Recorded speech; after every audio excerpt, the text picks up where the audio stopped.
Okay, today, welcome to Shap. We're here today to see something quite unusual. We've got one retail unit, two retail units, and an old bank, which are right in the centre of the village. Now, the accommodation that's here is quite significant. It's around about 10 or 11,000 square feet. And what we're trying to do is work out exactly what it should be. Now, the building is big and square. When you get inside, you realise it's an absolute warren in there. Is it retail space on the ground floor and maybe apartment space on the first floor? Should the whole building be converted into accommodation? Could the whole building be separated into smaller commercial opportunities? The sky literally is the limit with this building. It's huge, it's quirky, it needs everything doing to it, and we're going to take you in now so you can go and have a look. Well, let's start off first and pop into the bank. So if we come through this door here, you'll start to see as soon as we get in, I'm just going to close that to save any road noise, you'll start to see as soon as we come in, the place is completely empty, needs everything doing to it. This side of the building is actually probably the better part. When you look around, it's clean enough, it's tidy enough, it's something that you could get up and running very quickly. If I take you into the front here, this was where the original front of the bank would be. And from the look of it, it's probably only been within the last, 10 or 15 years that it's been closed down. So there's still quite a lot of nice things in here that are easy to work with. As we go around and look, and I'm gonna move on fairly quickly, when we've got 10 or 11,000 square feet to look at, it's worthwhile trying to do that quite sharpish. When you start to look around the building, you realise it's broken up into different segments. So the first segment was the bank, then we've got this other entrance door coupled with this entrance, which could easily be converted into another independent commercial unit. Then we've got what was New Balance shoes, so that this quite nicely fitted out shop. I think it was only a few weeks ago that this actually ceased trading. So as such, you've got quite a lot of space. So you've got three independent accesses into three independent units. At the back here, we've got loos and other bits, so nothing overly exciting, but I'll show you the parts that are. As we walk up here, we have this massive extended space. It's not in fantastic condition. As I said, this is a full breakdown renovation, but you've got so much square footage that then also flows through into another building here, which from the outside is actually a barn. So it's an old stone barn. And then this concludes this part of the ground floor. I'm gonna stop recording for a second and take you to the upstairs, because this place is wild. It gets bigger and bigger and bigger the more you explore it.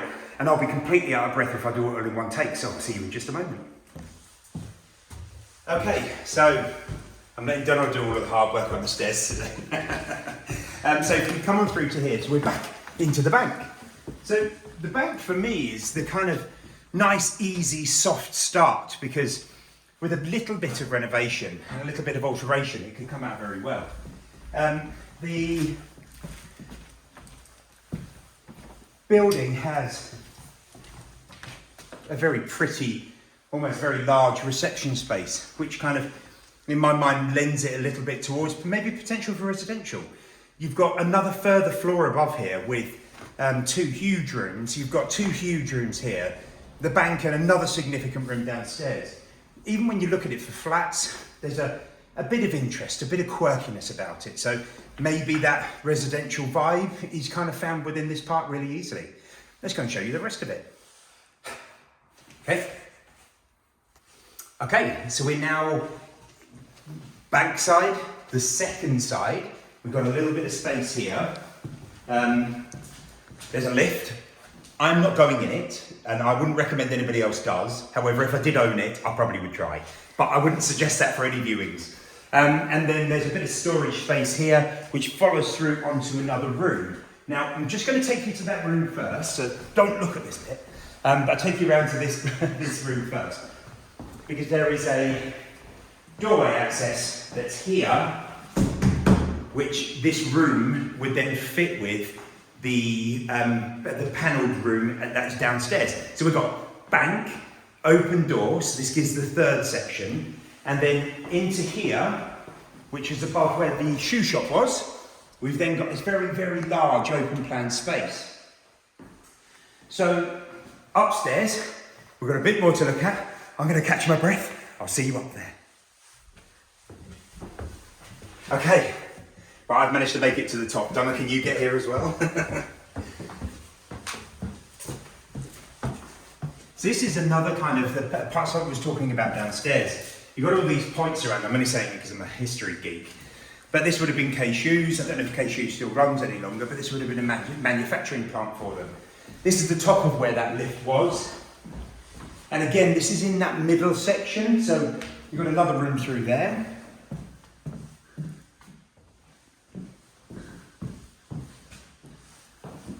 And then that concludes the bank over there, which has obviously got the 2 further floors above that we discussed. The middle section, and then above the shoe shop, this massive, massive space. So one thing I'd like you to do as well, have a peek out the window, and you can see on the ground floor, this was the section that was the large open part. That was the little barn that was at the back. And you can see to the rear of that, there's a bit of a parking facility. Now, if I was looking at this from a development perspective, you'd probably want to flatten the 2 sections that are outside, create that as parking, and then you can have lots of apartments in here. If I was looking at it purely from maybe from an alternative residential perspective to create 3 massive houses, you could also create that as garden space and use that as your parking area. From a commercial or retail perspective, if you need that for your business, fantastic. But again, it makes sense because it's only a kind of single story area to take that down and then create that as parking because you do have a rear access. This building is huge. There's so much of it, but that gives you lots of bricks and mortar in a good, easy, accessible place to be able to play with. The M6 is less than 2 and a bit miles away. You've got Penrith, which is probably 8-9 miles from here, something like that. Your national park is just literally over there. Actually, if you peek up there, you can see there's mountains just at the top, which will be going over towards Bampton, Rosgill, that kind of area. So, 10 or 11,000 square feet, whatever you want to do with it, you can do it, subject to planning. And a very unusual and interesting opportunity. If you would like to know more about this, please do give us a call, 01768 881111. I forgot my own telephone number then. I'll say it again, 01768 881111, and we'll look forward to telling you more about it. Thank you.